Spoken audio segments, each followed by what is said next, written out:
ராகு வந்து அவங்க அக்காவுக்கு உடம்பு சரியில்லைன்னு சொல்லிட்டு திரும்பி வந்துடுறாரு. இதனால் அபி ரொம்ப சந்தோஷப்படுறாங்க. இதை பார்த்து வந்து முரளியும் வந்து சுந்தரியும் செமையாக டென்ஷன் ஆயிடுறாங்க. இப்படி நடந்துச்சு, நம்ம பிளான் எல்லாம் வேஸ்ட்டாக போச்சே அப்படின்னு சொல்லிட்டு அடுத்து வந்து இங்கே என்ன பண்ணுறாங்க, ஈவெண்ட் வந்து நடத்துகிறாங்க. எல்லா ஜோடிங்களுக்கும் வந்து ஈவெண்ட்டில் கலந்துக்கணும் அப்படின்னு சொன்னதால் நம்ம அபியும் ராகவும் கலந்துக்கிறாங்க. அதே மாதிரி அனு ஆகாஷும் கலந்துக்கிறாங்க. இங்கே என்ன பண்ணுறாங்க, ரொம்ப சந்தோஷமாக வந்து நம்ம அஞ்சலி வந்து கை தட்டிட்டு இருக்காங்க. அவங்களெல்லாம் வந்து ரொம்ப உற்சாகப்படுத்திட்டு இருக்காங்க. இங்கே வந்து அனுவும் ஆகாஷும் ரொம்ப அழகாக வந்து சூப்பராக வந்து தன்னோட காதலை வந்து அவ்வளோ அழகாக வந்து எக்ஸ்போஸ் பண்ணுறாங்க. எல்லாருமே பார்த்து ரசிக்கிறாங்க. அதே மாதிரி வந்து நம்ம அபியும் ராகவும் அவ்வளோ உணர்வுபூர்வமாக வந்து அவங்க காதலை வந்து ஒருத்தருக்கு மேலே ஒருத்தர் வந்து எவ்வளோ பிரிய வச்சுருக்காங்க. 2 பேரும் பிரிஞ்சா எப்படி வந்து அவங்க மறுபடியும் வந்து இறந்து போனாலும் அவங்க வந்து ஒன்றா தான் இறந்து போவாங்க. 2 பேரோட காதல் வந்து அவ்வளோ புனிதமானது அப்படின்னு சொல்லிட்டு அவ்வளோ அழகாக எக்ஸ்போஸ் பண்ணுறாங்க. அதனால் எல்லாருக்கும் ரொம்ப பிடிச்சிருக்கு. எல்லாருமே சந்தோஷமாக வந்து 2 பேருமே வந்து தேர்ந்தெடுக்கிறாங்க. அப்போ வந்து அபி ராகவுக்கு வந்து சிறந்த ஜோடிக்கான விருது வந்து கொடுக்குறாங்க. அதனால் அபி ராகவ் ரொம்ப சந்தோஷப்படுறாங்க. இந்த மாதிரி ஒரு காதலை நாங்கள் பார்த்ததே இல்லை.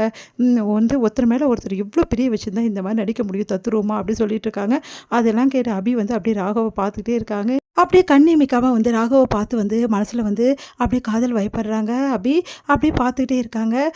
இவர் இப்படியே அன்பாக என்கிட்ட எப்போவுமே இருந்தால் எவ்வளோ சூப்பராக இருக்கும், எங்கள் வாழ்க்கை ரொம்ப நல்லா இருக்கும்.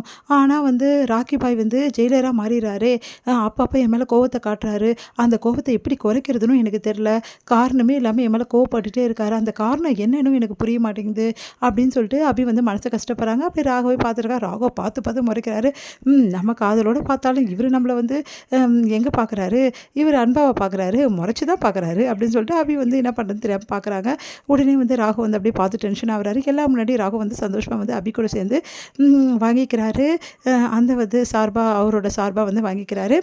அடுத்து வந்து ரொம்ப சந்தோஷமாக இருக்காங்க எல்லாருமே. அடுத்து சரி ஓகே சொல்லிட்டு வீட்டுக்கு கிளம்பலாம் சொல்லிட்டு எல்லாருமே கிளம்புறாங்க. அப்போ வந்து அவங்கவுங்க ஒரு காரில் வராங்க. அபி நீ ராகு கூட வா அப்படின்னு சொன்னாங்க. ராகவும் அபி ஒன்றா வந்து காரில் ட்ராவல் பண்ணிட்டுருக்காங்க. அபி வந்து யோசிக்கிறாங்க, அந்த ராட்சசன் வந்து பற்றி முரளியை பற்றி சொல்லிடலாமா இவர்கிட்ட? ஆனால் சொன்னால் வந்து ரொம்ப கஷ்டப்படுவாங்களே, இவர் ஏதாவது பண்ண போய் அவங்க அக்காவுக்கு ஏதாவது பிரச்சனை ஆயிடுச்சுன்னா என்ன பண்ணுறது? அந்த ஒரு காரணத்துக்காக தான் நம்ம சொல்லாமல் இருக்கோம். ஆனால் இவர்கிட்ட மறைக்கிறது ரொம்ப பெரிய தப்பு, அந்த ராட்சசை பற்றி சொல்லிடணும் அப்படின்னு சொல்லிட்டு யோசிச்சுட்டே வராங்க வண்டியில். அப்போ வந்து திடீர்னு அபிக்கு வாமிட் வர மாதிரி இருக்கு, இறங்குறாங்க. அப்போ ராகவ் பார்த்து முறைச்சிட்டு அப்படியே அபியை வந்து விட்டுட்டு போயிடுறாரு. அதனால் அபி என்ன பண்ணுறதுன்னு தெரியாமல் தவிக்கிறாங்க. அப்படியே பார்த்துட்டே இருக்காங்க. அப்போ வந்து சில ரவுடிஸ் வந்து அவங்கக்கிட்ட கலாட்டா பண்ணுறாங்க. மறுபடியும் அபி வந்து இங்கே பாருங்கள் மரியாதையே போயிடுங்க அப்படி சொல்லிட்டு அவங்ககிட்ட சொல்லிகிட்டே இருக்கும்போது ராகவ் திரும்பி வராரு. வந்து அந்த ரவுடிஸை அடிச்சுட்டு வந்து காப்பாற்றுறாரு அபியை. வா காரில் வானோன்னு, நான் வரமாட்டேன், என்னை விட்டுட்டு போனீங்கல்ல, இப்படியாவது போங்க, நான் நடந்தே வரேன்னு சொல்லிட்டு அபி வலுக்கட்டாயமாக நடந்தே வராங்க. ராகவ் வந்து இப்போ வரப்போறியா இப்போ இல்லையான்னு சொல்லிட்டு நம்ம சமையை திட்டுறாரு, கையை பிடிச்சி இழுக்கிறாரு. இங்கே பாருங்கள் நான் வரமாட்டேன், என்னை விட்டுட்டு போனீங்கல்ல, என்கிட்ட பேசாதீங்க அப்படின்றாங்க. சரி என்ன பண்ணுறதுன்னு தெரியல, இவ பேர் இப்படி பண்ணுறாளேன்னு சொல்லிட்டு பின்னாடி கார் எடுத்துகிட்டு வராரு. அபி முன்னாடி நடந்து போகிறாங்க. அபி வந்து தெரியும் என் மேலே அக்கறை இல்லாமல் போவீங்களா நீங்கள், அதில் தைரியமாக வந்து நான் நடக்கிறேன் அப்படின்னு சொல்லிட்டு பின்னாடி வராரு. வந்துட்டோன்னு வந்து ப்ளீஸ் அபி சொன்னால் கேளு, சரி ஓகே நான் விட்டுட்டு போனதுக்கு சாரி கேட்டுக்கிறேன், போதுமா வந்தீங்களா வழிக்கு அப்படின்னு நினைக்கிறாங்க. இப்போது பாட்டியெல்லாம் திட்டுவாங்க, நீ வா காரில் வா அப்படி சொல்லிட்டு ரொம்ப பண்ணதால் சரி போனால் போகுது, உங்களுக்காக இல்லை பாட்டிக்காக தான் நான் ஏறுறேன் அப்படி சொல்லிட்டு காரில் ஏறுறாங்க. அப்போ அபி தூங்கி போகிறாங்க. ராகவ் வந்து அவங்கள பார்த்துட்டே இருக்காரு. ரொம்ப இன்னசென்ட் மாதிரி நடிக்கிறா, ஆனால் மனசில் அவ்வளோ வந்து இருக்குது இவளுக்கு, இவளுக்கு என்ன தான் பண்ணுறது ஒன்றும் புரியல, எப்படி இப்படி நடிக்க முடியுது இவரால் அப்படின்னு சொல்லிட்டு செம்மையாக கோவப்பட்டுட்டு அப்படியே பார்த்துட்டே வராரு. இங்கே வந்து செம்மையாக டென்ஷன் ஆகிறாரு முரளியால் தாங்கிக்கவே முடியல.